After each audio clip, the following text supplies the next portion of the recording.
তো এই মেশিন হলো ঘোরাবে, মানে এই মেশিন যার সাথে প্রায় মোবাইল শুধু ওই বেলটাকে নক করবে, কোনটা ঘুরবে তার ওপরটা। রোটর যে কয়েলটা ঘুরবে এই কয়েলটাকে ম্যাগনেট করবো। কীভাবে করবো? এখান থেকে আমার সাথে ব্যাটার আছে, ওই বন্ধ কয়েলের উপর আমি কারেন্ট করবো, এই ডিসি দেবো। ডিসি কয়েলটা ঘুরতেছে, আমি যে ডিসি তাহলে এই জায়গাটা নোট ধরে নিলাম, সব তুলে কোনগুলো ঘুরতেছে না এরকম হবে। কারণ সামনে কি এই কয়েলগুলো ঘুরছে, কোন কয়েলটা ম্যাগনেট হবে? এই কয়েলটা হবে ম্যাগনেট, সামনে ম্যাগনেটটা ঘুরতেছে যেটাকে আমরা রোটর বলতেছি।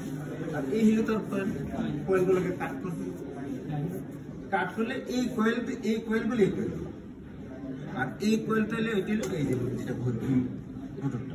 তাহলে এই কয়েলটা কিন্তু আমি একটা কয়েলে কারেন্ট দিলে দেখতেছি কয়েল আসলে ম্যাগনেট, এই ম্যাগনেটটা ঘুরতেছে। এখানে ভোল্টেজ, এই ভোল্টেজে দুইটা সিস্টেম আছে, একটা স্টার কানেকশন, ডেল্টা কানেকশন। আমরা এটা স্টার কানেকশন দিলাম, ওয়াই কানেকশন দিয়ে লোডে দিয়ে দিলাম। তার মানে কি, আমি এই অল্টারনেটর বা জেনারেটর দিয়ে প্রথমে লাইট জ্বালাইলাম, বললাম না ক্যাপাসিটিভ লোড, আর কি ইন্ডাকশন মোটর ঘুরাইলাম, আর কি রেসিপিং মানে হিটার চালাইলাম, বা room heater, hair dryer, iron আমি চালাইলাম আলাদা আলাদা। এই কাজটা করতেছি।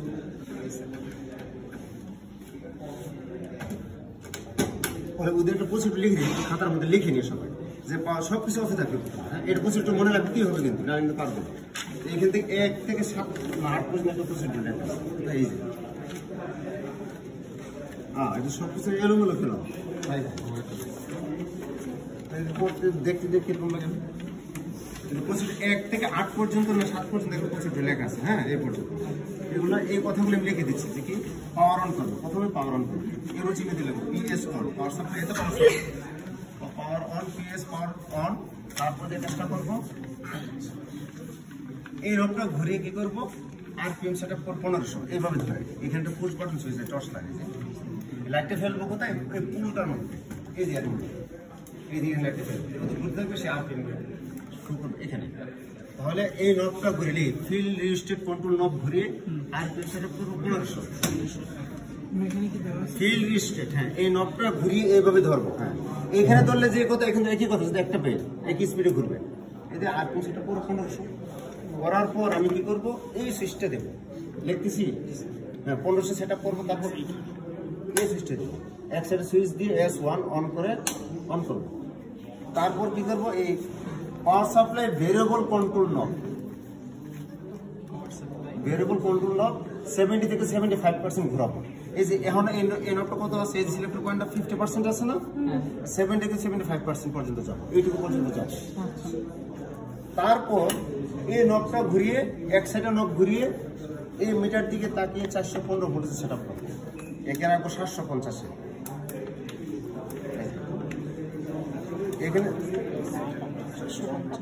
এই মিটার 415 সেট আপ করবো।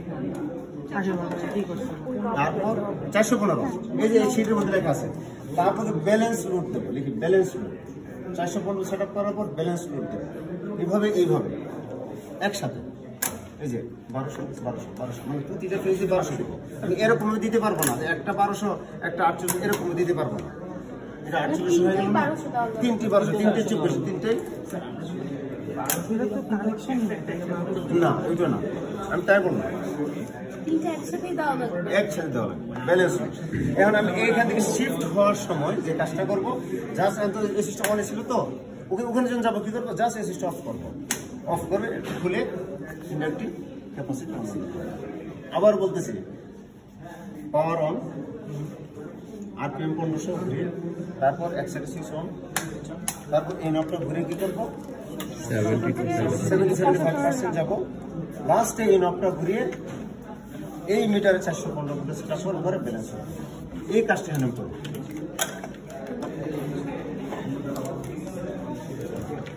এইটা কাজ। হ্যাঁ, ভোল্টেজ মিটার 415, এই মিটার অন্য মিটার থাকবে না। আচ্ছা, এই যে আমি এই কাজটা করতেছি। হ্যাঁ,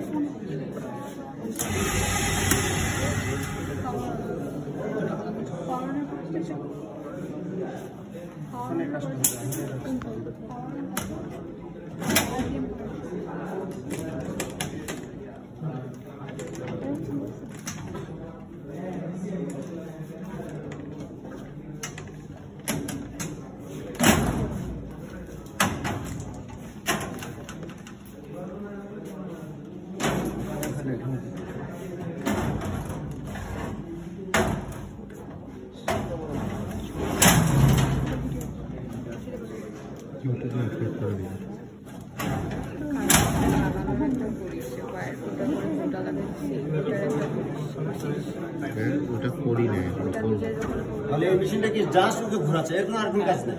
জি স্যার।